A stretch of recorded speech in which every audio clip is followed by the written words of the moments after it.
ഇതും കേട്ടിരുന്നു. എന്താ? വീടിന്റെ മേൽക്കൂര മുഴുവനും ചിതല് നിന്ന് നശിപ്പിക്കുകയാണെന്ന് അറിയാലോ. ഓടിറക്കി പട്ടിക തറച്ച് ഓടിടണ്ടേ? വേണം. അതിനെന്താ? നിങ്ങള് തേങ്ങ വിറ്റ അത് ചെയ്യാന്നല്ലേ പറഞ്ഞിരുന്നത്. ഈ പോക്കിന് പോയാ തേങ്ങ വിൽക്കാനുണ്ടാവില്ല. തന്നെയല്ല, നമ്മൾ പട്ടിണി കിടക്കേണ്ടി വരും. ഒന്നടങ്കം മരിക്കും. നിങ്ങള് ചിന്തിക്കുന്നുണ്ടോ? നീ പറയുന്ന എന്താണെന്ന് മനസ്സിലാവുന്നില്ല. നിങ്ങക്ക് മനസ്സിലാവൂല. ഒന്നുകിൽ എലികൾ ജീവിക്കണം, അല്ലെങ്കിൽ നമ്മൾ. ഒന്ന് നിങ്ങൾ ആലോചിച്ചു നോക്ക്.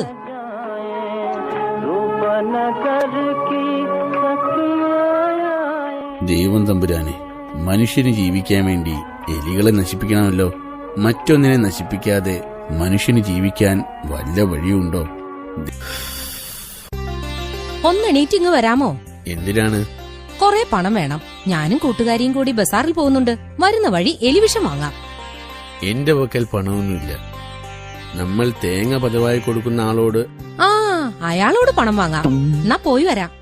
എലികളായ എലികളെ മാപ്പാക്കുക. നിങ്ങൾക്കൊരു പുതുമ കേക്കണോ? തേങ്ങാക്കാരനെ കണ്ട് കൊറേ പണം കടം വാങ്ങി. തേങ്ങയ്ക്ക് നല്ല വിലയുണ്ട്. ഇനിയും കൂടും. തേങ്ങയ്ക്ക് വില കൂടിയതാണോ പുതുമ? അതല്ല, കൂട്ടുകാരി ഞാനും കൂടി ഒരുപാട് കടകളിൽ എലിവിഷം ചോദിച്ചു. കടക്കാര് ചിരിക്കുക. ഞങ്ങൾക്കൊന്നും മനസ്സിലായില്ല. അവസാനം ഒരു കടക്കാരൻ പറഞ്ഞു, എലിവിഷം വിൽക്കാൻ ഗവൺമെന്റിന്റെ അനുവാദമില്ലെന്ന്. പിന്നെ വേണമെങ്കിൽ ഗവൺമെന്റ് ഓഫീസിൽ അപേക്ഷ കൊടുക്കണമെന്ന്. എന്നാലും കിട്ടാൻ വിഷമാ. എന്താ കാരണമെന്നറിയോ? അതാണ് പുതുമ. അതെന്താ? മനുഷ്യർ എലിവിഷം കഴിച്ച് ആത്മഹത്യ ചെയ്യുന്നൂന്ന്. അതുകൊണ്ട് ഗവൺമെന്റ് എലിവിഷം കൊടുക്കുന്നില്ല.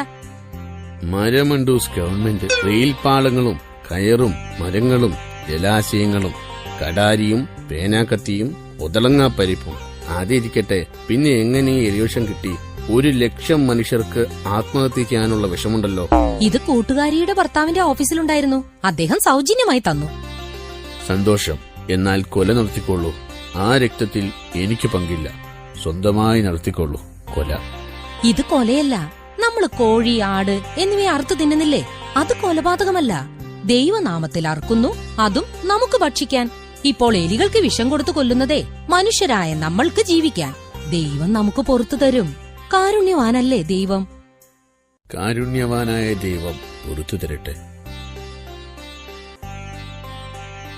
ഇനി പ്രശ്നമൊന്നും കാണില്ല. വേണ്ട പോലെ തുടരി മുള്ളുകൾ കൊണ്ടൊന്ന് കരിക്ക് പൊതിഞ്ഞു കെട്ടിയിട്ടുണ്ട്. സമാധാനായി.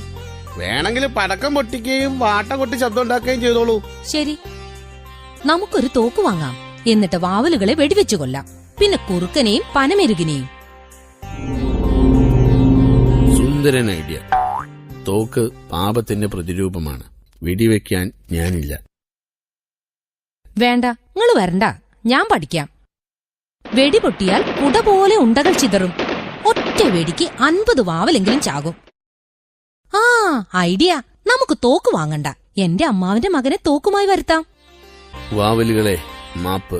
നിങ്ങളുടെ രക്തത്തിൽ എനിക്ക് പങ്കില്ല. ദൈവം തമ്പുരാനെ, ഞാൻ എന്തു ചെയ്യും? ആ കശ്മല സംഹാരത്തിനൊരുങ്ങിക്കഴിഞ്ഞു. ഞാൻ നിരപരാധിയാണ്. വാവലുകളെ രക്ഷപ്പെട്ടുകൊള്ളുക.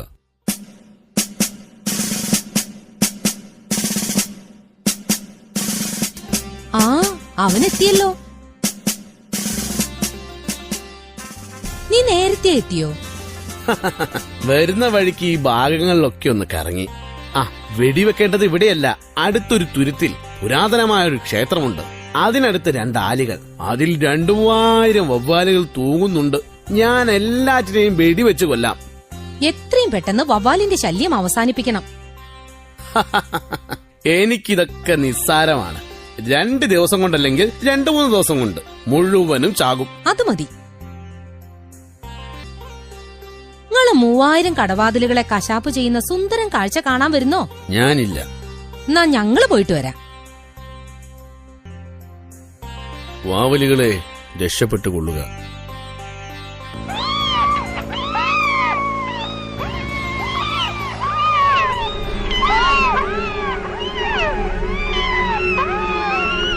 കണ്ടില്ലേ?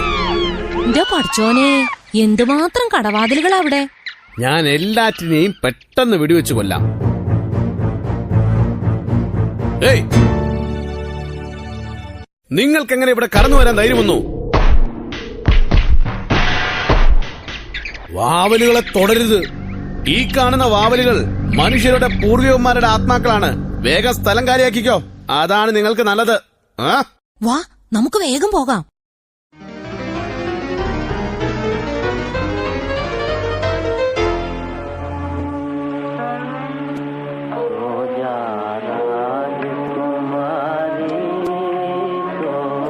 അതില്ലേ, ഞങ്ങൾ ഒരു കണക്കിന് ജീവനും കൊണ്ട് രക്ഷപ്പെട്ടു. എന്താ കാര്യം?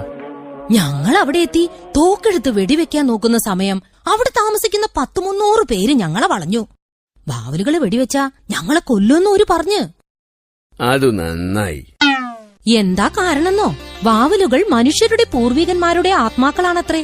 വെടിവെക്കാൻ പാടില്ല പോലും. വാവലികൾ മനുഷ്യരുടെ പൂർവികന്മാരുടെ ആത്മാക്കൾ. ആശയം നല്ലത്. നിങ്ങളെന്താ എന്നെ കുറവാക്കുക? അല്ല, മറക്കരുത്, വാവലികൾ ആരുടെയും പൂർവികന്മാരുടെ ആത്മാക്കളല്ല. അന്ധവിശ്വാസം ഭ്രാന്തുപോലാക്കി മനുഷ്യരെ കൊല്ലാതിരിക്കുക. കടവാതിലുകൾ എന്ന വാവലുകൾ ദൈവം തമ്പുരാന്റെ കോടാനുകോടി സൃഷ്ടികളിൽ പറക്കുന്ന ജീവികളാണ്. കരിക്ക് നശിക്കട്ടെ, തേങ്ങ നശിക്കട്ടെ, സാരമില്ല, ബാക്കി കിട്ടുന്നത് മതി. ഓർക്കുക, ജീവികളായ സർവ്വജീവികളും ഭൂമിയുടെ അവകാശികൾ.